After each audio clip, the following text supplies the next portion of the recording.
আসসালামু আলাইকুম, ঈদ মোবারক। স্বাগত জানাচ্ছি আরটিভি সন্ধ্যার সংবাদে।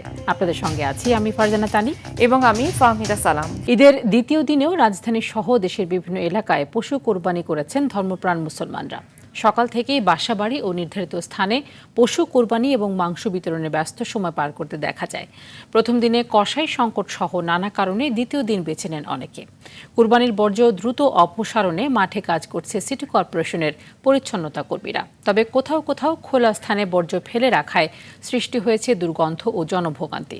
জনস্বাস্থ্য ও পরিবেশ সুরক্ষায় দ্রুত বর্জ্য অপসারণ এবং পরিচ্ছন্নতা বজায় রাখার আহ্বান জানিয়েছে সিটি কর্পোরেশন। এদিকে ঈদের ছুটিতে ফাঁকা ঢাকায় নিরাপত্তা নিশ্চিতে গুরুত্বপূর্ণ স্থানে অতিরিক্ত পুলিশ মোতায়েন ও টহল জোরদার করা হয়েছে বলে জানিয়েছে আইনশৃঙ্খলা বাহিনী।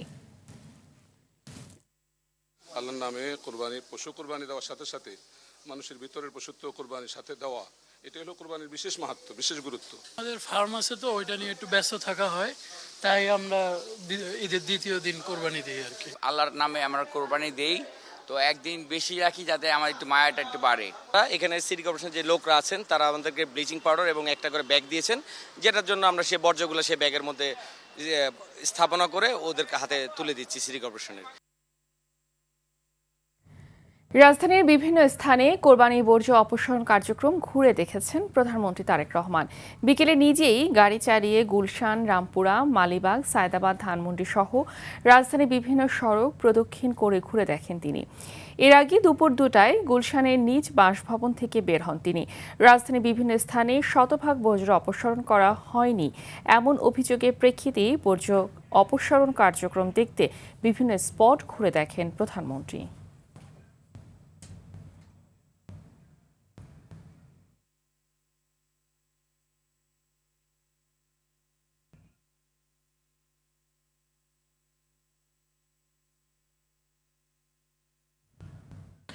রাজধানীর বর্জ্য অপসারণের খবর জানাতে সরাসরি যুক্ত হচ্ছেন সহকর্মী আলমগীর হোসেন।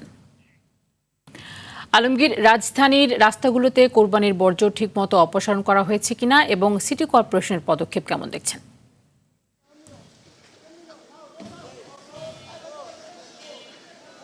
ধন্যবাদ তানি। যেমনটি জানেন, গতকালকে ঘোষণা দেওয়া হয়েছিল যে কোরবানির পর 12 ঘন্টার মধ্যে রাজধানীর যে 2 সিটি কর্পোরেশন আছে, 2টি সিটি কর্পোরেশন যতগুলো পশু কোরবানি হয়েছে সেগুলোর বর্জ্য শতভাগ অপসারণ করা হবে। তবে আমরা রাজধানীর বিভিন্ন জায়গায় এলাকায় ঘুরেছি, উত্তর সিটি কর্পোরেশন এবং দক্ষিণ সিটি কর্পোরেশনের বিভিন্ন জায়গায় ঘুরেছি।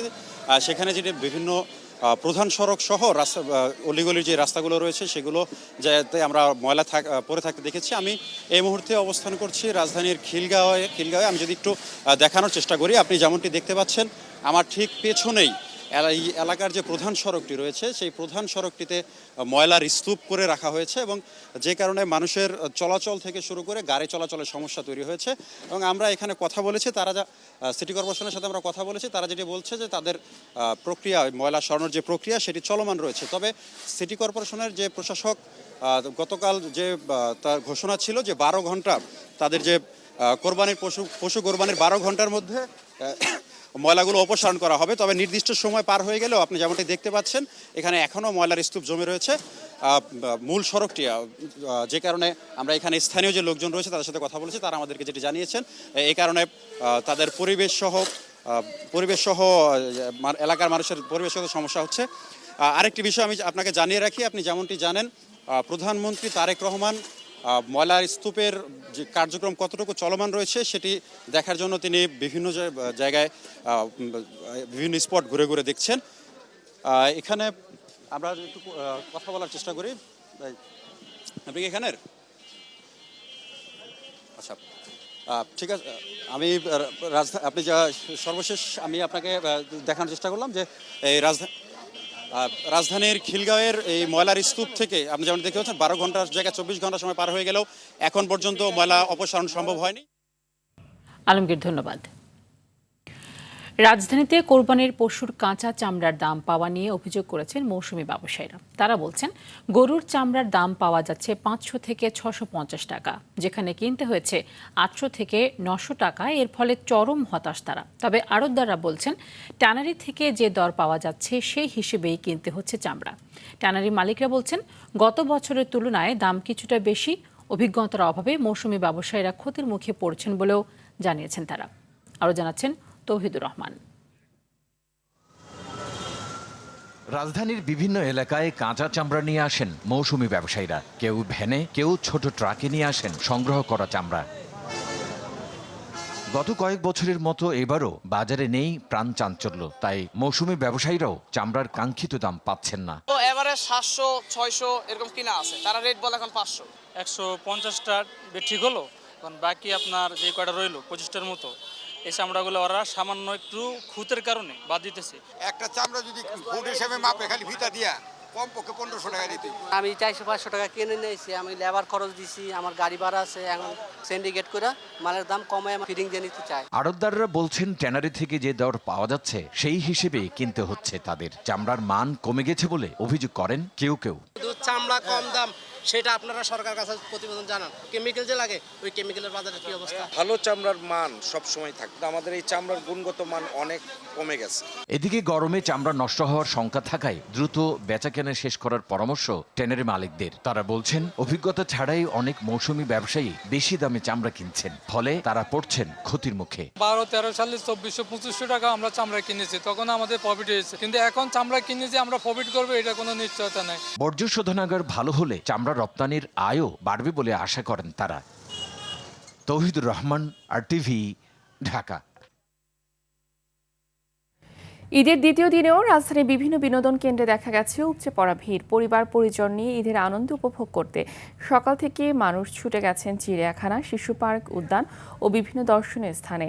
বিশেষ করে মিরপুরে জাতীয় চিড়িয়াখানা ও আগারগাঁও বিমান জাদুঘরে দর্শনার্থীদের উপস্থিতি ছিল চোখে পড়ার মতো। চিড়িয়াখানায় দর্শনার্থীদের প্রধান আকর্ষণ ছিল ডোনাল্ড ট্রাম্প নামের মহিষটি।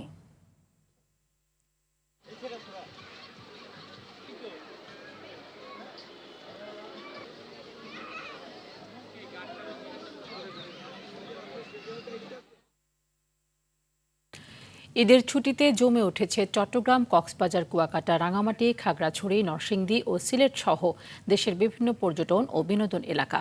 নতুন করে সাজানো হয়েছে হোটেল, মোটেল, রেস্টুরেন্ট ও রিসোর্ট। পর্যটকদের সার্বিক নিরাপত্তা নিশ্চিতে সার্বক্ষণিক দায়িত্ব পালন করছে আইনশৃঙ্খলা রক্ষাকারী বাহিনী।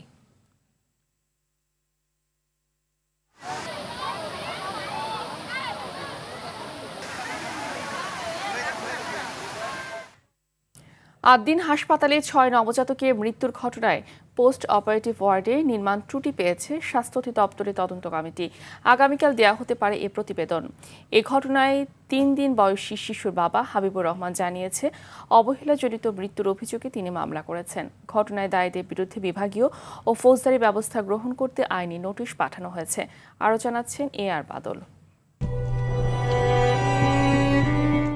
আদ্দিন হাসপাতালে মৃত শিশুকে কোলে নিয়ে নির্বাক বাবা ঘুরছেন এভাবেই, যেন কোথায় গেলে এর বিচার মিলবে, কার কাছে যাবে। পৃথিবীতে এসেই অবহেলায় তার সাথে প্রাণ হারায় আরও 6 নবজাতক। গত 27 মে রাজধানীর মগবাজারে আদ্দিন হাসপাতালের পোস্ট অপারেটিভ ওয়ার্ডে এ মর্মান্তিক ঘটনা ঘটে। আর যেন এমন ঘটনা না ঘটে, এজন্য দায়ীদের বিরুদ্ধে ব্যবস্থা ও দেশের সব হাসপাতালে তদারকি কমিটি করতে আইনি নোটিশ পাঠিয়েছেন সুপ্রিম কোর্টের আইনজীবী ইশরাত হাসান।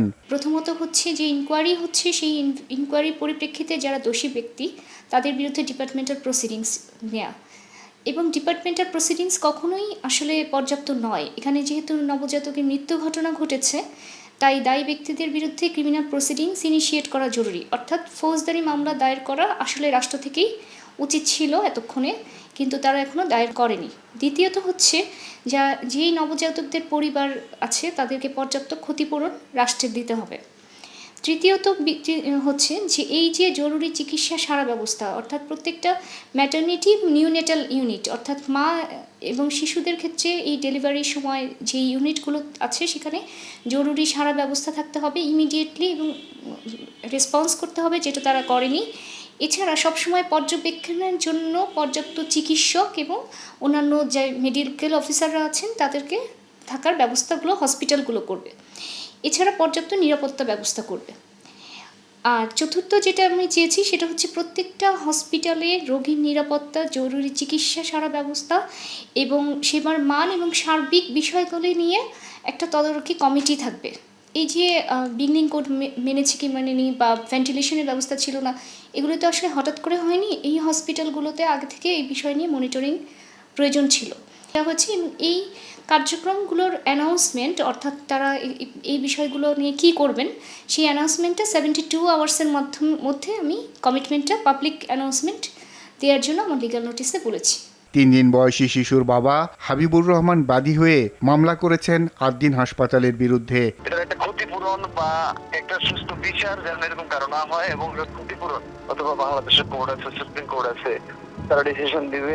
মামলার বিষয়ে ডিএমপির ডিসি মিডিয়া নাসির উদ্দিন বলেন, মামলা হয়েছে হওয়ার পরে এখন ওই যে তদন্ত চলছে। অন্যদিকে হাসপাতালটির পোস্ট অপারেটিভ ওয়ার্ডে নির্মাণ ত্রুটি পেয়েছে তদন্ত কমিটি। ঈদের দিন কাজ করতে না পারায় শনিবার প্রতিবেদন দিতে পারে তদন্ত দল। এ বিষয়ে হাসপাতালে গেলে কেউ কথা বলতে রাজি হয়নি, এমনকি ভেতরে প্রবেশেরও অনুমতি মিলেনি। চলছে সাংবাদিক প্রবেশে অঘোষিত নিষেধাজ্ঞা। আর বাদল, RTV, ঢাকা।